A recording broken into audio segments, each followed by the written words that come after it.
Hello, my name is Belinda and this is my reading channel. Today, I want to talk about my favorite books of all time. Now, disclaimer, I read for fun. So these are not literary masterpieces and I understand that. Do not psychoanalyze me because of these books. They're purely sentimental, but I'm going to tell you what my favorite books are and why they're my favorite. I think I have top 5. So we're going to go through. We have a array of authors, an array of genres, couldn't think of that word, and I'm just going to tell you why, what, when, where, and who. Let's get started. So I'm going to start with my all-time favorite book, Flowers for Algernon. This is actually not the cover. I designed this cover in design school, but Flowers for Algernon by Daniel Keyes. This book is about a man with a very, very, very low IQ who is experimented on by scientists and is made to be genius level smart. And it's just his story psychologically becoming smart after having such a low IQ, how he's treated, how he realizes how he's been treated his whole life, he's understanding his childhood, so many things. And the way it's written is through progress reports that he is giving these scientists, starting when he has a very low IQ. So like nothing is spelled right, there's no punctuation. The way things are written very much adds to the plot of the story, which is one of my favorite parts of it. And it's just so emotional. It's so hard to read at points. It's a love story. It's about him understanding who he is, even though he technically has like a 7-year-old mind. At first, logically, he has it like as far as like his mental capacity, but then his emotional capacity is still at that low level and at that young age, trying to be an adult, trying to be independent, trying to experience life. He went through this experiment to get the most out of life, and then he's struggling with life once he gets there. It's just so heart-wrenching and so beautiful, and it's my all-time favorite book. I read this. I accidentally randomly read a snippet of it in our literature book in 8th grade. We didn't read this as a class. I just skipped to this random page, found the story, and it was just a snippet for 8th graders. It cut out all the good parts of the book, and I was like, I need to read this book. So I literally went to the library, found the book, read it, was obsessed, bought it, read it. I read it every year at this point. I have so many tabs in it. I just love it so much, and I highly recommend it to everybody. It's so good. Okay, so next I'm going to talk about You're a Badass, You Are a Badass by Jen Sincero. This is a non-fiction self-help book, technically. This is the first self-help book I've ever really read. I randomly bought it at Costco out of nowhere. I felt drawn to it. I liked the yellow cover, and it was just about how to stop doubting your greatness and start living an awesome life. And it's just kind of the nuts and bolts of law of attraction. It's about her story going to India for the first time. It's about her writing this book. It's about basically just the basics of living a positive life and putting positive things out there and getting positive things in return. She has a couple different versions of this now, You're a Badass with Money and a couple other things, but this book really changed my perspective on life. I felt like I could do anything. I felt so powerful after this book. I felt so in control of my life. It just gave me such a positive outlook that I'll forever love this book, and I've reread it so many times since then. I've listened to the audiobook, which Jen Sincero herself reads, and it's so good. I highly recommend this for anybody who's in a slump, in a jam, just kind of sluggish about their life. Highly recommend this. Or if you're new to law of attraction, you really want to learn about it, I would say this is a good beginner book. There's a lot of good humor in it. Just the way that she writes is really accessible and really fun, and I really love this book. Okay, next, Sharp Objects by Gillian Flynn. I love Gillian Flynn. I had read, what's it called? Gone Girl.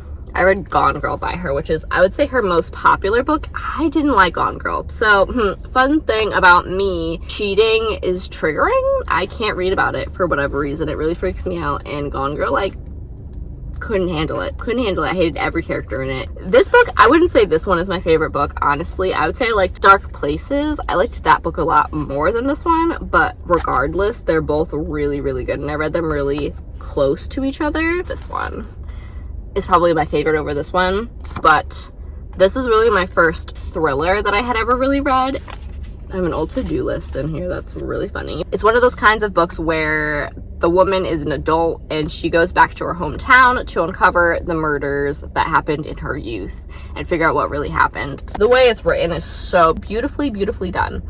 Dark Places is about a woman whose family was murdered when she was a small child while she was sleeping, and her brother is the main suspect, and she finds out that she might not remember things the way that they were. Very good thriller. I would say that these are really good for beginner thriller readers because they're written so well. They're always really small, and she just crafts such amazing stories. I highly recommend all of her books. Okay, next, this one made me cry hysterically.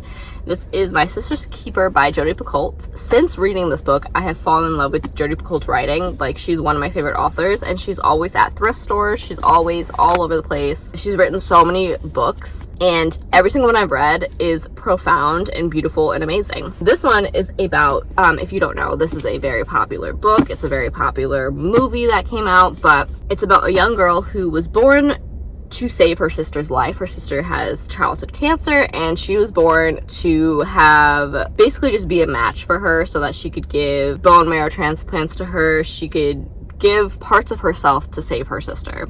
And it's her growing up and now being a teenager and deciding that she doesn't want to do that anymore. And the ending of this book was so heart-wrenching. I hysterically cried.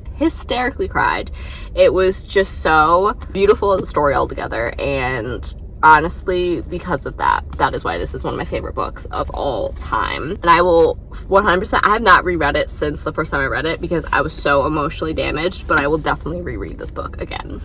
Next, I have another nonfiction. I have On Writing by Stephen King. This book is basically just Stephen King's memoir in a way. It's a lot about his life story and him writing his first books and him writing in general and just his advice on writing.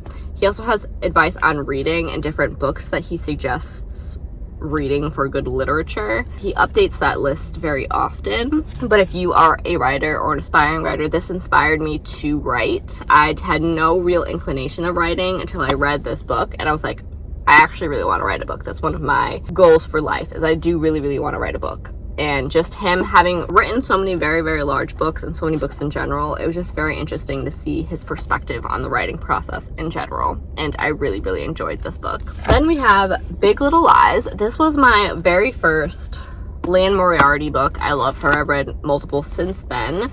It is also my first domestic thriller is what I would call this, where it is about murder. It has to do with schoolyard scandal and little lies that can turn lethal.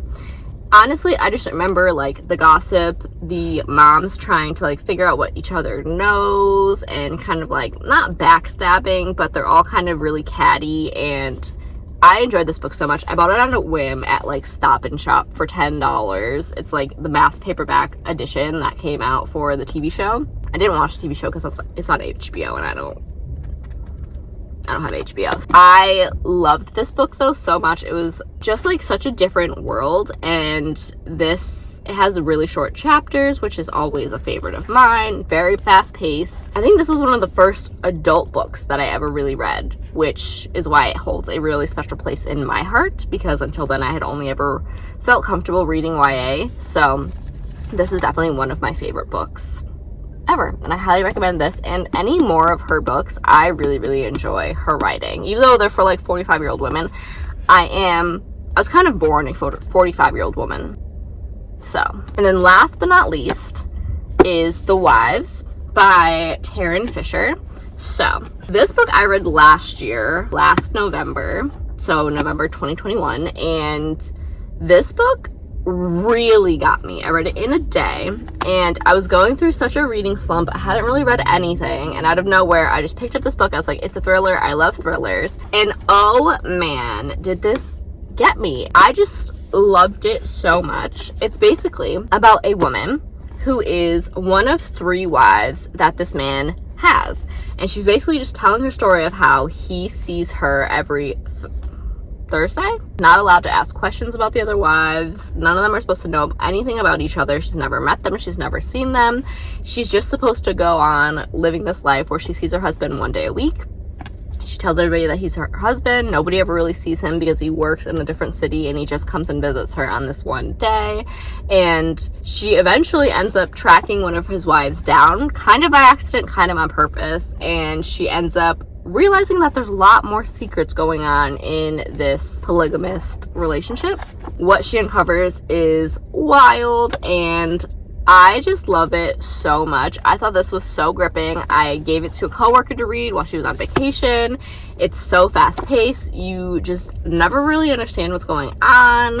I highly recommend it. I really, really enjoyed it, and it just was so fun and so gripping. It's obviously not a literary masterpiece, but to me it is. And it's one of my favorite books, and I will definitely reread this book because it made me feel so many things. And that's what I am into reading for. Make me feel things. Cure my depression. So those are my top 5 favorite books of all time. I would love to read every single one of these again for the first time. I'm waiting for the day that I go senile and I don't remember them. I would literally give a kidney to read them again for the first time. And I highly recommend you guys check them out if you've read any of them and you also really, really love them. That would make me feel really, really good because I'm convinced that these are actually just all trash and nobody else feels the same way as me. But yeah, thank you so much for watching.